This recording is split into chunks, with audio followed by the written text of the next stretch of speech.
हैं SPN9 news और आपके साथ मैं हूं क्रांति सिंह।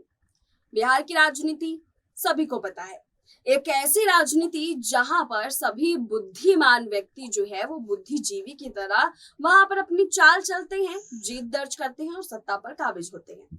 उसके बाद मन मुताबिक वहां पर काम करते हैं। लेकिन आपने एक शब्द सुना, मन मुताबिक। अब इस मन मुताबिक का इस्तेमाल लेकिन नीतीश कुमार नहीं कर पा रहे हैं। सीएम पद पर काबिज है, लेकिन सीएम पद पर इस पूरे मामले को अंजाम देना उनके लिए भारी पड़ रहा है। अब ये भारी इस कदर पड़ रहा है कि अब वो चाह कर के भी वहां पर अपनी कमान को संभालने में विफल नजर होते हुए साफ नजर आ रहे हैं। अब उनका जो ये विफल होने का जो तरीका है, अब ये उन्हें भा नहीं रहा है। उन्हें चाहिए कि जब वो बिहार की सत्ता में मुख्यमंत्री पद पर काबिज है, तो क्यों ना वहां की सत्ता को अपने हिसाब से रेगुलेट करें। अब इस पूरे मामले को अगर हम गौर से देखें तो इस पूरे मामले पर नीतीश कुमार ने एक तरफा अपना योगदान देना भी शुरू कर दिया है। नीतीश कुमार जो है दिनों दिन बीजेपी से कटते हुए साफ तौर पर नजर आ रहे हैं। बीजेपी के विधायकों के साथ बैठना वे कम करते हुए दिख रहे हैं। उसी जगह पर दूसरे पार्टी के विधायकों से मिलना उन्होंने शुरू कर दिया है। अगर हम यहाँ पर एक और मुद्दे को रख दे तो वो दूसरे पार्टी को सपोर्ट करते हुए भी साफ तौर पर नजर आते हैं। बयानबाजी में भी ये बातें छलकती हुई नजर आती है कि यहाँ पर सीएम नीतीश अब सीएम पद की कमान को अपने मुताबिक चलना चाहते हैं, लेकिन उनके पैरों में बीजेपी की बेड़ियां हैं। अब उन बेड़ियों को वो तोड़े कैसे? पहले तो उन्होंने हंसते हंसते बीजेपी के साथ अपना गठबंधन कर वहां पर अपनी सरकार को दोबारा अंजाम दे दिया, लेकिन सरकार बनाने के बाद भी वो सीएम पद पर नहीं बैठना चाहते थे। वो इसलिए नहीं बैठना चाहते थे क्योंकि उनके विधायक कम थे, उनका जो दबदबा था वो कम होता पार्टी पर, और उनका दबदबा कम होता इसका मतलब ये था कि बिहार की राजनीति वो अपने सूझबूझ के हिसाब से आगे पीछे नहीं कर सकते थे। वहां पर अगर उन्हें कोई भी कदम उठाना है उसके लिए उन्हें दूसरे से परमिशन लेनी है, और ये परमिशन लेने की जो नीति उनके सामने खड़ी है, ये नीति उनको भा नहीं रही है।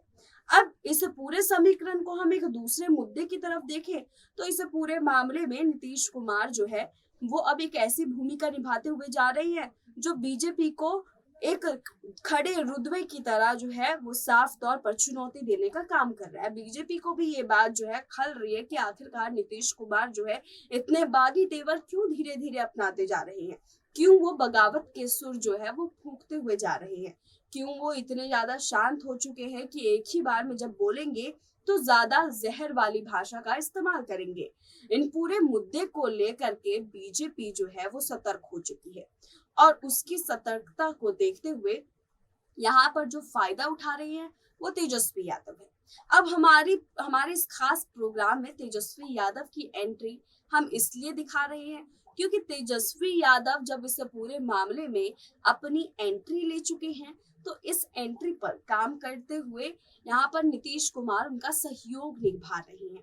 यहाँ पर तेजस्वी यादव पर्दे के पीछे से क्या खेला कर रहे हैं, उस खेला का क्या प्रभाव पड़ेगा, बीजेपी का खेल किस कदर बिगाड़ेगा, ये तो आने वाला समय ही बताएगा। लेकिन यहाँ पर अगर हम बात करें तेजस्वी यादव की, तो तेजस्वी यादव ने इस पूरे मामले में अपनी एक अलग रणनीति तैयार कर ली है, और वो रणनीति ज्यादा अलग नहीं है। वो रणनीति जो है वो बीजेपी से ही मेल खाती है, क्योंकि कहते हैं ना कि जहर को जहर ही काटता है।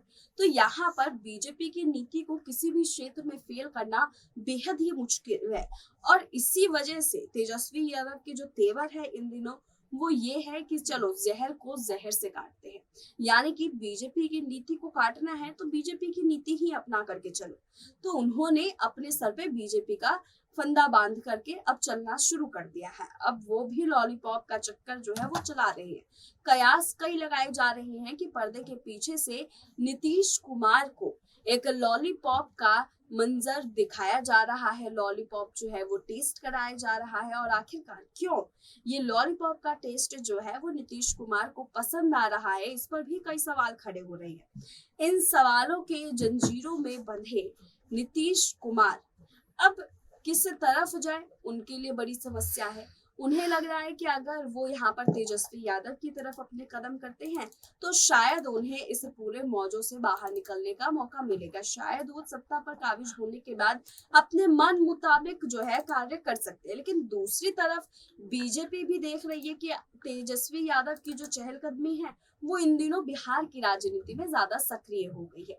अब बिहार की राजनीति में आने वाले दिनों में तेजस्वी यादव की जो सक्रियता है वो बीजेपी के लिए खतरे की घंटी है।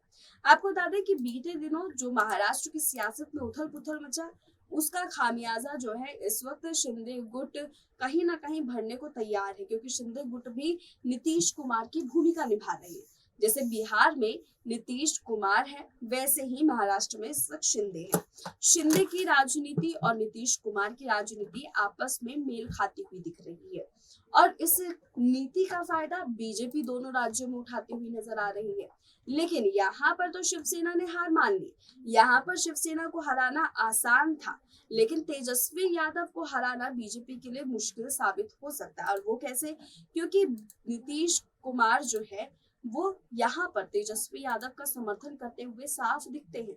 साफ दिखा जाता है कि ये आने वाले समय में एक बड़े उठापटक की जो आवाज है वो उसके आने से पहले जो शांति होती है वो शांति इस वक्त बिहार की राजनीति में दिख रही है। आने वाले दिनों में किस तरीके से उठापटक होगा ये तो नहीं कहा जा सकता, लेकिन यहाँ पर नीतीश कुमार के साथ में तेजस्वी यादव की भूमिका बेहद अहम रहेगी। और यहाँ पर जैसे हमने देखा महाराष्ट्र की राजनीति में शिवसेना जो है वो इन सब में टारगेट हुई थी, वहीं दूसरी तरफ बिहार में अगर हम गौर करें तो वहां पर बीजेपी टारगेट होती हुई साफ दिख रही है। तेजस्वी यादव जो है एक युवा नेता है और युवाओं की सोचने की क्षमता जो है वो और नेताओं से अलग होता है। वो अपने नए तरीके अपनाते हैं और उन्होंने यहाँ पर नया तरीका यही अपनाया है कि बीजेपी की ही चाल को समझा जाए और बीजेपी की ही चाल को उसी अंदाज में दोबारा से उसके ऊपर चल दिया जाए। क्योंकि अगर बीजेपी की चाल का कोई काट नहीं होता तो क्यों ना उसी चाल को अगर हम भी चलेंगे तो उसका काट भी बीजेपी के पास नहीं होगा। तो इस मर्ज की दवा क्या होगी ये तो किसी को भी नहीं पता, लेकिन तेजस्वी यादव जो है इस पूरे मामले में अपनी सक्रिय भूमिका से ये तय करते हुए जा रहे हैं कि आने वाले समय में तेजस्वी यादव जो है वो बिहार के मुख्यमंत्री पद को संभाल सकते हैं। अब वो इस मुख्यमंत्री पद को अगर संभालते हैं तो बिहार की राजनीति में क्या उठापटक होगा।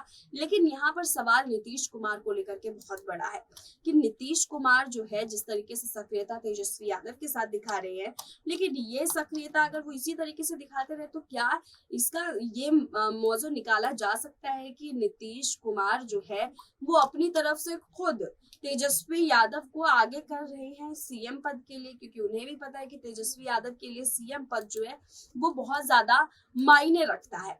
तो उन्हें भी पता है कि अगर तेजस्वी यादव के साथ वो मिलते हैं तो आगे चल के भविष्य में उन्हें सीएम पद संभालने का मौका नहीं मिलेगा, वो उनकी जगह पर तेजस्वी यादव को वो पद देना होगा।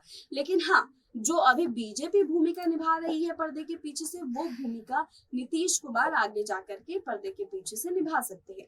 क्योंकि सीएम चेहरा बनकर के नीतीश कुमार को बिहार की राजनीति में आना था तो वो सपना वो अपना पूरा कर चुके हैं। लेकिन अब अपने मन मुताबिक, जो हमने स्टार्टिंग में जिस शब्द का इस्तेमाल किया था वो हम इस खास प्रोग्राम के अंत में भी इस्तेमाल कर रहे हैं, अपने मन मुताबिक बिहार की सत्ता को घुमाना, अपनी उंगलियों पर नचाना, ये सपना जो है वो नीतीश कुमार का जरूर पूरा हो सकता है अगर वो तेजस्वी यादव के साथ में आगे बढ़ते हैं। तो आप लोगों को क्या लगता है कि तेजस्वी यादव की जो ये रणनीति है वो क्या सच में सत्ताधारी नीतीश कुमार के लिए भी फायदेमंद है और खुद तेजस्वी यादव के लिए भी फायदेमंद है?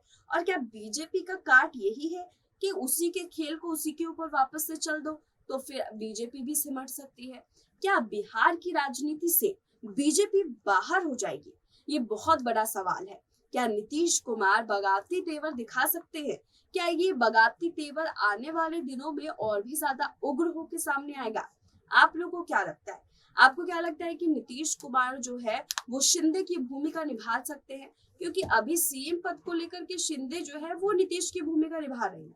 तो क्या आने वाले समय में नीतीश भी वही बगावती तेवर दिखा सकते हैं बीजेपी को? और यहाँ पर बीजेपी जो वहां पर एनडीए ने जिस तरीके से महाराष्ट्र में एंट्री ली है, क्या वही एंट्री नीतीश कुमार बिहार की सत्ता में एंट्री ले सकते हैं? आप लोगों को ये मौजू किस नजरिए से समझ में आता है? आपको क्या लगता है कौन किसकी भूमिका निभाएगा? और महाराष्ट्र की सियासत से बिहार की राजनीति आपको कितनी मिलती जुलती दिखाई दे रही है? इन दिनों तेजस्वी यादव क्या बीजेपी की भूमिका निभा रहे हैं? क्या बीजेपी शिवसेना की भूमिका निभा रही है? और क्या नीतीश कुमार शिंदे की भूमिका निभा रहे हैं? आपको क्या लगता है इस पूरे मौजू को देख के? हमें जरूर कमेंट करके बताइएगा। और इस पूरे मामले में आपकी प्रतिक्रिया सबसे अहम है, तो आप अपनी प्रतिक्रिया देना बिल्कुल भी ना भूलें। और इस हमारे खास रिपोर्ट में फिलहाल बस इतना ही। देश दुनिया की तमाम बड़ी खबरों के लिए देखते रहिए SPN 9 न्यूज।